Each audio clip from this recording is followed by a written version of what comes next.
Hello, I'm Kirk Penton, Sun Media football writer from the Winnipeg Sun. I'm joined by Scott Mitchell, not the Hamilton Tiger Cats president, Scott Mitchell, but Scott Mitchell, who covers the Stamps for the Calgary Sun.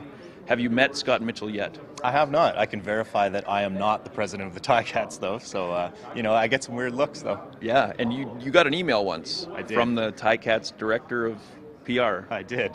Unfortunately, I sent it right back to him and told him about the mistake. There we go. All right, we're at the 101st Grey Cup here in Regina, and we've been on the ground, I guess, for a couple of days. We've been dealing with the weather. The teams have been dealing with the weather. We might as well get right to it because we're in Regina. Outdoor game on Sunday. Ticats Riders. What do you think about the weather? Is it going to have a big impact on the game?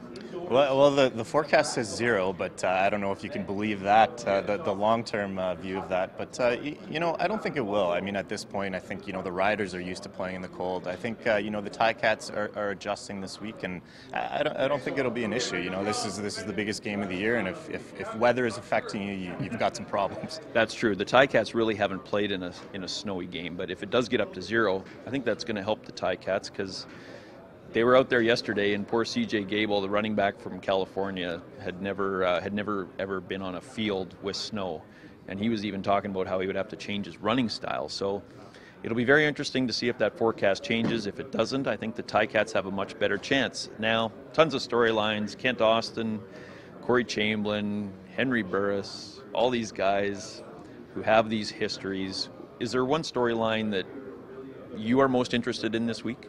I don't think you can overlook the storyline of the Riders playing at home and just the fact that all the kind of the trials and tribulations that they went through to get here. There was some off-field things. There's losing streaks. There's going into Calgary and getting beat, and then going into Calgary again and laying a beating on them. So it's a home Grey Cup, and I think they're happy to be here.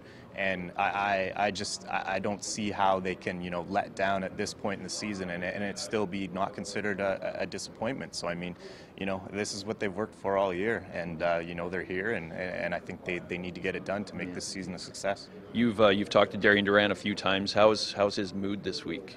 Oh, Darian's been great. I think he's learned so much from being in this position before and coming up on the short end of the stick that he said today that he's enjoying it. He's lugging around a little camera. He's taking in this experience, and I think he wants to come out with a ring at the end. Yeah, no kidding. So we got 5 guys here in Regina: Terry Jones, Steve Simmons, us 2, Frank Ziccarelli. He's all over the Ticats like he has been all year. Go to Toronto Sun, Calgary Sun, Edmonton Sun, Winnipeg Sun, Ottawa Sun, all the Suns. We got football stories coming from every angle possible, and we will be back on video as soon as possible. So thanks for watching. For Scott Mitchell, not the president of the Ticats, but from the Calgary Sun, I'm Kirk Penton.